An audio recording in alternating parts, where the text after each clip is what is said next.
សួស្តីទាំងអស់គ្នាថ្ងៃនេះដែរខ្ញុំមកបង្ហាញពីរបៀបភ្ជាប់បាទកាមេរ៉ាសុវត្ថិភាព AMOLED C40 ដែលមានកម្រិតច្បាស់រហូតដល់ 4K អញ្ចឹងកុំឲ្យខាត់ពេលយូរយើងទៅតាមដាន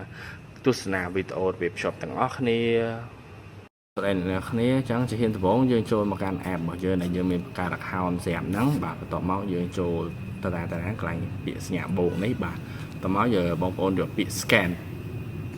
មកវានឹង load កាមេរ៉ាឲ្យហើយអញ្ចឹង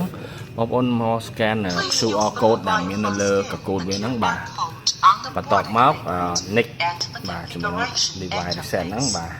នេះវាចាប់ផ្ដើមហើយអញ្ចឹងត្រង់ចំណុចនេះដែរបងប្អូនដាក់ Wi-Fi របស់បងប្អូនអញ្ចឹងណា password អីហ្នឹងទៅដាក់ឲ្យត្រូវមកបាទបងប្អូន next មកបាទ next មកវានឹង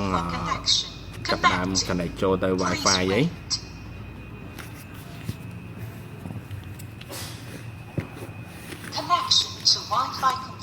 បាទអញ្ចឹងត្រង់ចំណុចវាបាននិយាយថាវាជាប់អីបាទអញ្ចឹងខ្ញុំដាក់ទីតាំងមួយបាទអញ្ចឹងបងប្អូនអាចដាក់ទីតាំងតាមចិត្តបានបាទអញ្ចឹងខ្ញុំដាក់ test ដើម្បី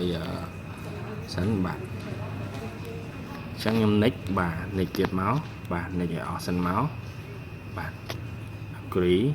បាទអញ្ចឹងនេះគឺរួចរាល់ហើយបាទជាមួយនឹងកម្រិតច្បាស់ដល់រហូតដល់ 4K បាទ